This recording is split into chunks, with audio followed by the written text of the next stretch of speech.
At the beginning of the year, the board undertook a piece of work to review council structures and to ensure that Berks Bucks FA is planning for the future and developing in line with the business environment, but more importantly with the ever-changing face of football. In an organisation that's over 135 years old, protecting tradition is important, but so too is adjusting and adapting to football changes. It is fact that the way football operates today is very different to that 20 years ago. Social, economic, cultural changes have changed football to what it is today. So how do we as an organisation represent our football stakeholders with new formats of the game such as futsal, walking football and the ever-growing women and girls game, without representatives from these groups having a voice within the decision-making powers of the association? Of equal importance is the ability to work with clubs and leagues to ensure we give you the best customer experience. We can only do this efficiently and professionally with the right infrastructure and tools in place to ensure we have accountability and transparency for the work we do within the county. So here are the main changes. The aim of the changes are to reduce the cost base to ensure we're spending money in the best possible way on grassroots football, to identify efficiencies and to avoid duplication of work, and finally and ultimately leading to an improved customer experience. The main change is that of the divisional representatives. Currently we have 7 divisions. They've been replaced with 12 local authority areas, making it easy for you to identify which area you belong to and who to contact.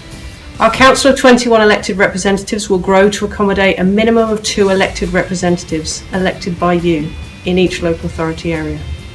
The representative can therefore work closer with the paid staff, clubs and leagues to represent the views of the area, lobby against decisions affecting football locally, and to highlight and plan for football whilst being reflected of the local areas. They'll also have a bigger picture view on football county-wide and nationally. Communication will therefore become more relevant and efficient to you, and in turn you'll get more from the services we have on offer to you.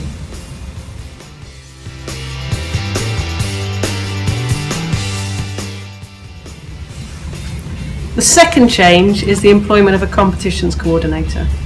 The brand new role provides administrative support to the committee, ensuring efficient and timely communication and organisation of the county cup competitions and that of the representative football squads, whilst reducing the burden on volunteers within council who give up many hours doing the role.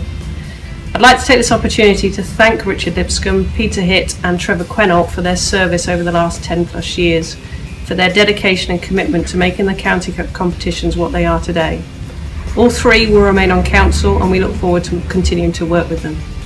The time is right, however, for us to bring these roles in-house, to develop them further, to make them reflective of football today, and to develop better communication methods using technology to ultimately reduce the amount we are asking of clubs and leagues involved in the cups, and from a business point of view, making it more sustainable model for delivery.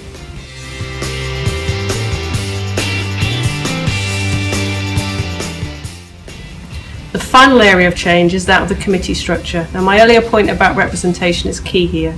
We've reduced the 5 existing standing committees to 3: referees, rules revision, and a new football operations committee which will incorporate county cups and representative football.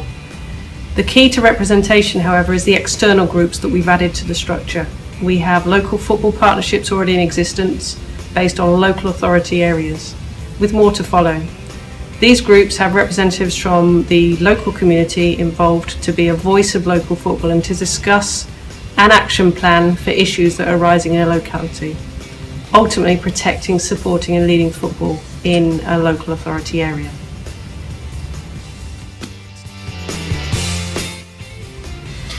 We have an inclusion advisory group which will work closer with the board to provide expertise and advice from underrepresented groups. And we have a youth council giving young people the voice and a young person's perspective into an organisation whilst developing the volunteers and council members of tomorrow. Other changes are very much internal, referring to the number of meetings and the number of people on committees.